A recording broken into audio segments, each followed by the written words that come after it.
সালাম আলাইকুম গাইস, সবাই কেমন আছেন? আলহামদুলিল্লাহ, আমিও ভালো আছি। চলে আসলাম হারাম শরীফে এশারের নামাজ পড়ার জন্য। আর মূলত আসার কারণ হলো, আমার কাছে একটা ফোন এসেছে যে একজন আমার স্পেশাল পার্সন, আমার খুবই কাছের বন্ধু, সে আমেরিকা থেকে নাকি হারাম শরীফে এসেছে উমরা করার জন্য। অবশ্য আমি জানি না সে আসছে কিনা না আসছে, তো সে উদ্দেশ্যেও আসা।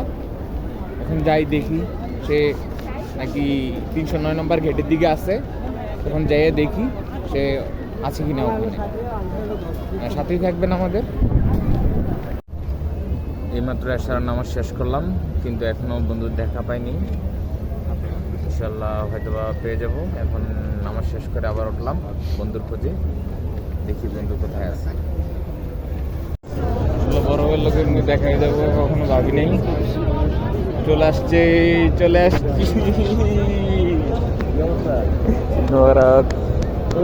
काम काय झालं तू केम नाही जाता घेडा कप सो दिन वर्ष आता दिले काम करते वाचतो जा তোর বিয়ের কাম, তুই এইছিস এই জায়গাতে আবার কাম। बाबा आता रेकॉर्डिंग कर हां ठीक আছে নি কি অবস্থা চল আসবো তা বুঝা চা খাই। চা খাইছি আমরা কাম কর বাইরে মার তুই কি কাম করস? চলে আসলাম বন্ধুকে নিয়ে খাওয়া দাওয়া করার জন্য। বন্ধু হয়তো কালকে বা পরশু চলে যাবে রিয়াদে। রাফিক, কি অবস্থা? আলহামদুলিল্লাহ, যাক। তো সবাই ভালো থাকবেন, সুস্থ থাকবেন, আর আমার বন্ধুর জন্য সবাই একটু দোয়া করবেন।